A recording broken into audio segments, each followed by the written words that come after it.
Seja muito bem-vindo, muito bem-vinda ao canal do Brasileiro na Alemanha. Meu nome é Clarissa, eu sou mentora de carreira e aqui no YouTube crio conteúdo principalmente a respeito do mercado de trabalho, mas aproveito o espaço para mostrar um pouco da minha vida também aqui na Alemanha. No vídeo de hoje eu gostaria de falar a respeito de algumas peculiaridades na hora de alugar um apartamento, especificamente aqui na Alemanha, para que você leve isso em consideração no seu planejamento de mudança e, claro, evite choque, evite surpresas na hora de passar por esse processo aqui.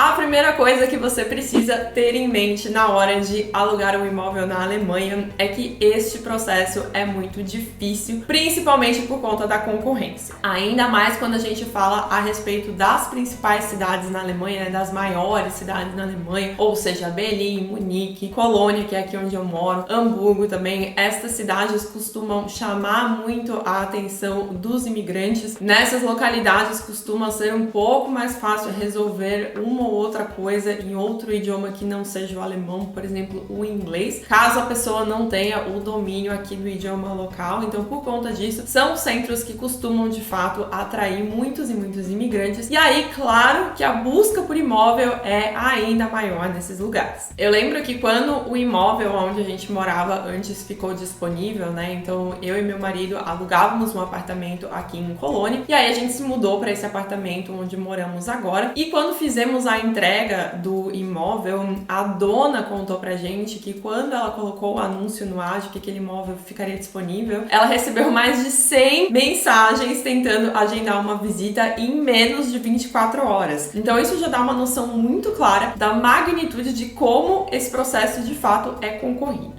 E aí é justamente essa concorrência que causa aí algumas esquisitices na hora de alugar um imóvel. Como a procura é muito grande, o que alguns proprietários fazem é que eles agendam uma série de visitas no mesmo dia. Eu conheço um caso, por exemplo, foi um casal de amigos nossos que quando foi visitar um imóvel, chegou no dia da visita e tinham mais 50 pessoas esperando para visitar o mesmo apartamento. Era quase como um modelo daqueles de open house, né, de casa aberta que a gente vê nos seriados americanos, assim, que o imóvel fica lá e aí várias pessoas passam o dia lá visitando, e foi uma coisa mais ou menos assim. Quando eles chegaram no apartamento aqui em Colônia, tinham muitas e muitas pessoas esperando, nem cabia todo mundo, inclusive no apartamento, né? Então o pessoal ficava tendo que entrar e sair ali pra ver todos os cômodos. Então se você nunca viu nada disso, pode ser um pouco esquisito. E outra coisa que também acontece é, então, quando as visitas não são todas ao mesmo tempo, o que alguns proprietários fazem é que eles agendam uma visita na sequência da outra. Então marcam, por exemplo, 10 visitas ou 20 visitas, uma atrás da outra. Então se o seu horário de visitação é da 1 a 1h20, isso significa que a 1h20 já vai chegar um outro casal para visitar aquele mesmo imóvel. Então você precisa ser muito pontual. E o tempo que você tem é o tempo que você tem para visitar, para tirar suas dúvidas, para vender ali o seu peixe e convencer o dono do imóvel que você realmente é o melhor candidato para a locação.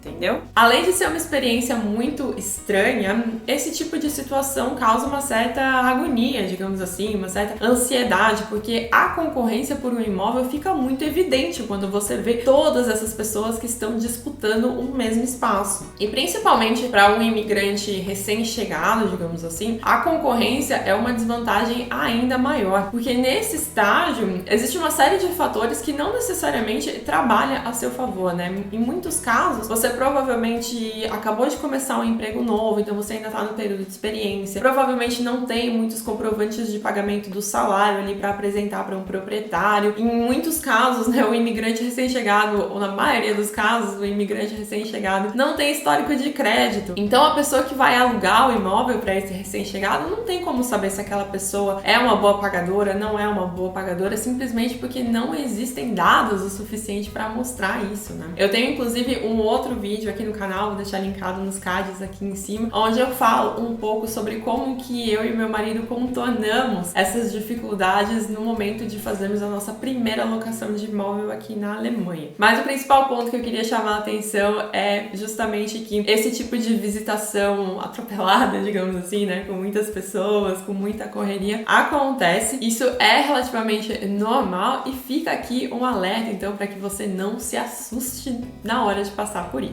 A segunda esquisitice deste vídeo é quem que aluga o imóvel para você aqui na Alemanha, né? No Brasil nós estamos muito acostumados a fazer esse processo através de uma imobiliária, mas aqui existem outras alternativas para isso também. Além da imobiliária, também é possível alugar um imóvel diretamente com o proprietário, com uma pessoa física, né? Então você vai alugar, ele vai ter um contrato diretamente com uma outra pessoa. Ou também o que pode acontecer é uma administradora de imóveis, uma empresa ser a instituição que fará a locação para você. Ou ainda que você tenha uma imobiliária fazendo aí a mediação desse processo. Isso foi uma coisa que eu achei bastante estranha quando eu me mudei aqui para a Alemanha. O apartamento onde eu e meu marido morávamos antes era alugado diretamente com a proprietária. Ela inclusive morava ali no mesmo prédio que a gente. E eu lembro que na hora de assinar ali o contrato, eu fiquei um pouco desconfiada, sabe? Porque isso não é uma coisa muito comum no Brasil e geralmente quando a gente fala assim desses aluguéis diretos com os donos no Brasil, as histórias que a gente escuta não costumam ser muito felizes, né? Geralmente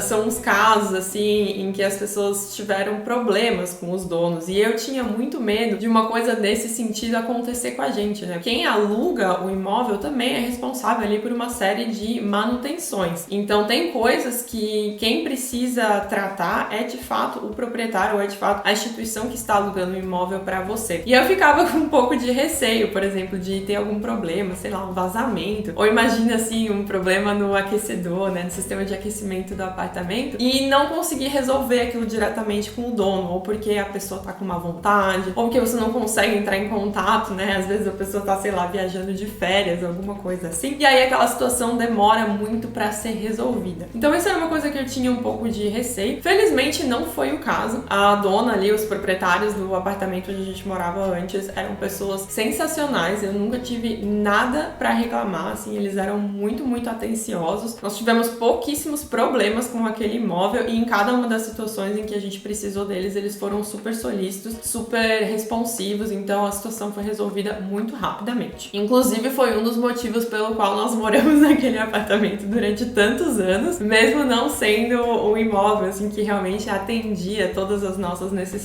Simplesmente a gente gostava muito dos donos ali do apartamento e justamente desse cuidado que eles tinham no tratamento da nossa locação. Então eu particularmente não estava muito disposta a ir para um outro aluguel correndo o risco então de ter que lidar aí com um proprietário que de repente não fosse tão legal. Então esse modelo também é muito normal aqui na Alemanha e não significa que você vai ter nenhum problema. Eu confesso que eu só conheço casos no meu círculo de amigos aqui que tenham alugado ou diretamente com o proprietário, como era no nosso caso também, ou ainda com essas empresas, com essas administradoras. Eu particularmente não conheço ninguém que fez o processo através de uma imobiliária, então eu não sei dizer se é melhor, se é mais fácil, quais que são os benefícios de ter então uma imobiliária envolvida. O que eu já ouvi é que, de maneira geral, quando você aluga com uma empresa, essas questões de manutenção costumam ser um pouco mais ágeis, até porque a empresa já tem ali uma série de prestadores de serviço com quem eles sempre trabalham, então caso precise agendar uma manutenção, alguma coisa que não esteja funcionando direito, acaba sendo um pouco mais rápido, sempre tem, né, alguém disponível ali para atender o telefone, para acatar a sua reclamação quando é uma empresa que está gerando aquilo. No caso de uma pessoa física, pode ser que você tenha uma experiência como essa nossa, né, que é muito positiva, mas pode ser também que você tenha o azar de ter que lidar com uma pessoa que nem sempre é tão disposta a resolver as suas reclamações, ou de repente uma pessoa que viaja muito, né, como eu mencionei. Esse tipo de coisa depende muito de você conseguir manter um bom contato com a pessoa que está alugando o imóvel para você. Então, por conta disso, a maioria das experiências que eu escuto as pessoas falarem realmente é mais positiva quando a locação é agenciada por uma empresa. Por outro lado, eu também acho muito importante sermos realistas aqui neste vídeo. vídeo, né, gente? Porque, como eu mencionei antes, a concorrência por imóveis, ela é muito grande. E aí, dependendo da situação que você estiver aí na hora de procurar um imóvel, pode ser que você simplesmente não tenha como escolher. Existem muitas questões a respeito de locação de imóvel que a gente acaba tendo que aceitar por conta dessas circunstâncias, né? Eu já mencionei que o imóvel onde a gente morava antes também não era um imóvel que atendia, digamos assim, a nossa demanda naquele momento, mas foi a melhor opção que nós encontramos naquele momento e serviu para o nosso propósito durante muitos anos. Então, existem algumas situações em que, infelizmente, a gente precisa se conformar e lidar com as coisas como elas são. Esse é claramente um daqueles vídeos em que eu vou reclamar. E já que estamos falando sobre locação diretamente com proprietários ali, com pessoas físicas que são donos de imóveis, né? Eu gostaria de mencionar também um outro grande dilema deste caso, que é quando o proprietário se sente no direito de dar palpite na sua vida, só porque você está alugando aquele imóvel. O que acontece? Querendo ou não, quando você aluga um imóvel aqui na Alemanha, você faz um processo que eu sempre falo que ele é muito parecido com o processo de procura por emprego, né? Você preenche lá um formulário com uma série de dados pessoais seus, você manda uma série de documentos, incluindo seu holerite. Em muitos casos, a gente precisa escrever uma carta lá de apresentação, falando um pouco sobre a nossa vida para o proprietário daquele imóvel. Então, você manda uma série de documentos e a pessoa que está recebendo aquilo dali tem acesso a muitas informações a respeito da sua vida, né? E eu acho muito engraçado, vamos usar esta palavra, quando os alemães, que são essas pessoas que prezam muito pela privacidade, que são extremamente antenados aí com questões de proteção de dados e tal. E aí você chega pra fazer uma visita em um apartamento, por exemplo, e o proprietário olha pra você e fala uma coisa assim: pois é, né, gostei muito de você, eu acho que seria muito legal se você alugasse esse apartamento, mas eu dei uma olhada aqui nos seus documentos e o seu trabalho é meio longe daqui, né? Eu acho que você vai ficar muito cansada se você morar aqui nesse apartamento e tiver que ir pro trabalho todos os dias. Já aconteceu comigo, tá? E aí eu fico pensando assim com a vontade é de responder: olha, meu senhor, minha senhora, se eu ficar muito cansada, no fim das contas, o problema é meu. Afinal de contas, o que eu preciso neste momento é um lugar para morar. Mas aí, ao invés de dar essa resposta, que a gente faz é que a gente respira fundo, olha pra pessoa e diz: não, até parece, né? No meu emprego anterior, no lugar anterior onde eu morava, era muito mais longe do trabalho. Então aqui vai ser ótimo, sabe? Assim, fica aí mais uma esquisitice, então, que você pode vivenciar na hora de procurar um imóvel para alugar aqui na Alemanha. A próxima esquisitice na hora de alugar um imóvel aqui na Alemanha que eu gostaria de mencionar neste vídeo é a mobília, ou melhor dizendo, a falta dela. Claro que no Brasil, quando a gente aluga um apartamento, a gente também tá acostumado a alugar um imóvel que não seja mobiliado, né? Na maioria dos casos é isso que acontece. Mas aqui na Alemanha a coisa é em outro nível. O apartamento vem sem nada e vem sem nada mesmo. Por exemplo, vem sem as luminárias, pra você só colocar a lâmpada, sabe? Não, você precisa comprar as luminárias também. Porque na maioria dos casos, a pessoa que alugou aquele imóvel anteriormente, que comprou as luminárias e inclusive levou essas luminárias pro próximo lugar onde essa pessoa foi morar. Então, já vi também apartamento que não tem todos os acabamentos ali, por exemplo, nos banheiros. Já vi apartamento, por exemplo, sem o assento de privada, e aí a pessoa tinha a responsabilidade de comprar isso. Já vi apartamento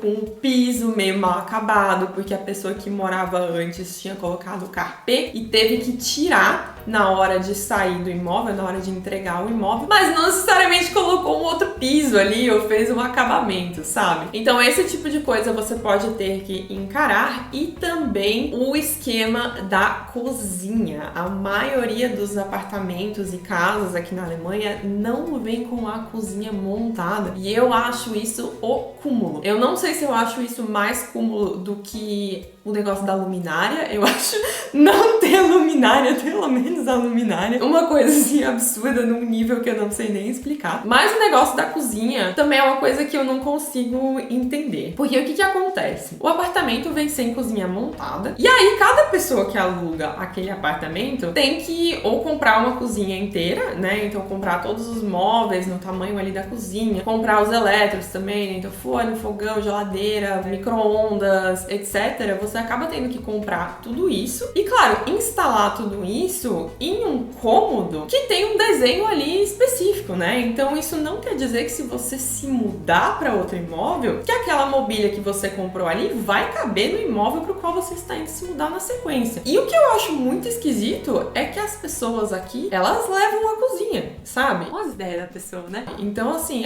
aluguei um imóvel, comprei a cozinha, montei a cozinha toda e agora eu vou me mudar para outro lugar. Primeiramente, o mais usual é que a pessoa tente vender aqueles móveis que já estão montados ali. Então, quando um potencial novo inquilino vai lá visitar o imóvel, já chamam a atenção para isso, né? Olha, essa cozinha aqui, se você quiser ficar com ela, você tem que comprar e vai custar tantos mil euros. E cozinha aqui na Alemanha é um negócio caro pra caramba. Acho que em qualquer lugar é caro, né? Mas daí aqui, como é em euros ainda por cima, quando você acabou de se mudar, ou seja, você fez lá o seu pé de meia em reais e precisa pagar este valor em euros, é assim, ó, uma coisa difícil de lidar. Mas beleza. Primeiro vem essa história de que você precisa comprar a cozinha. E aí, se você diz que não quer comprar a cozinha, a pessoa desmonta a cozinha inteira e leva junto, sabe? E eu sempre me perguntei como que as pessoas, o que as pessoas fazem com essas cozinhas se aquele layout ali não funciona no lugar onde elas foram morar, sabe? Isso é uma grande curiosidade que eu tenho e é uma coisa que eu acho bastante estranha. E além desse cenário de você ter que comprar a cozinha, o que eu já vi acontecer também é o caso em que a cozinha do apartamento ela já está montada, então o proprietário ali daquele imóvel teve, sei lá, o bom senso, vamos dizer, de montar uma cozinha, então, e alugar aquele apartamento pelo menos com a cozinha montada. Mas eu já vi nesses casos do proprietário cobrar um aluguel da cozinha. Então, digamos lá, o valor do aluguel vou chutar um número aí aleatório, tá? 1.000 euros por mês. E aí, como a cozinha está montada, o aluguel passa a ser então de 1.060. E esses 60 euros é justamente referente à locação da cozinha que já está montada. Num primeiro momento, isso pode parecer muito negócio, afinal de contas você não precisa desembolsar a grana para montar uma cozinha inteira em um imóvel que você nem sabe quanto tempo você vai morar. Então, além de você não ter a despesa, você não tem também a função de montar a cozinha, afinal de contas aqui na Alemanha é tudo no do it yourself, né? Por outro lado, quanto mais tempo você fica em um imóvel nessas condições, mais você vai estar pagando por essa cozinha, considerando essa questão do aluguel da cozinha, né? Então, digamos ali, os 60 euros que eu mencionei antes, se você ficar naquele imóvel 5 anos alugando e pagando essa taxa, provavelmente com esse mesmo valor você conseguiria comprar ali móveis e eletrodomésticos que em muitos casos poderiam ser superiores ao que já estão ali naquele imóvel. Então essa é uma conta muito importante de fazer, né? E de realmente considerar ali os cenários possíveis, considerar as opções conforme o seu planejamento. Se você não pretende ficar nesse imóvel durante muito tempo, pode ser que valha super a pena. Mas se esse não for o caso, analise ali e, claro, considere as opções. E a última esquisitice que eu gostaria de mencionar na hora de alugar um imóvel aqui na Alemanha é o pagamento da caução. A caução é um depósito de um valor que geralmente equivale ali a 2 ou 3 vezes o valor do aluguel. E essa quantia serve basicamente para garantir que o imóvel será devolvido em boas condições, ou que ele será devolvido nas mesmas condições em que o imóvel estava quando você de fato alugou. Esse dinheiro não é utilizado para o pagamento do aluguel em si, então ele fica guardado em uma conta bancária separada e nem você, nem o proprietário, nem a empresa que está administrando aquela locação, nenhuma dessas partes pode acessar e utilizar aquele dinheiro. E aí o que acontece é que quando você sai do imóvel e faz aquela vistoria, né, para a entrega do imóvel, o proprietário analisa então se o imóvel está em boas condições, se você não danificou nada, se a pintura ainda está em dia, né, ou se vai precisar fazer ali algum reparo e caso alguma manutenção seja feita, o dinheiro para esses reparos é tirado então desse valor da caução. Essa é uma prática que eu já tinha ouvido falar, mas que eu não achava tão comum quando eu ainda morava no Brasil, e foi de fato um valor significativo que eu e meu marido tivemos que considerar na hora da mudança aqui para a Alemanha, porque é uma quantia de dinheiro que você precisa pagar ali à vista, né, de uma vez só. Então preste atenção nisso, fica o alerta para você também levar isso em consideração no seu planejamento. O meu objetivo com o vídeo de hoje era chamar a atenção para algumas diferenças na hora de alugar um imóvel aqui na Alemanha. Espero que com isso você consiga se preparar um pouco melhor e, claro, não se assustar na hora de passar por esse processo aqui. Se você gostou do vídeo, deixa um like e se inscreve aqui no canal, porque toda semana tem vídeo novo por aqui. Um beijo e a gente se vê no próximo.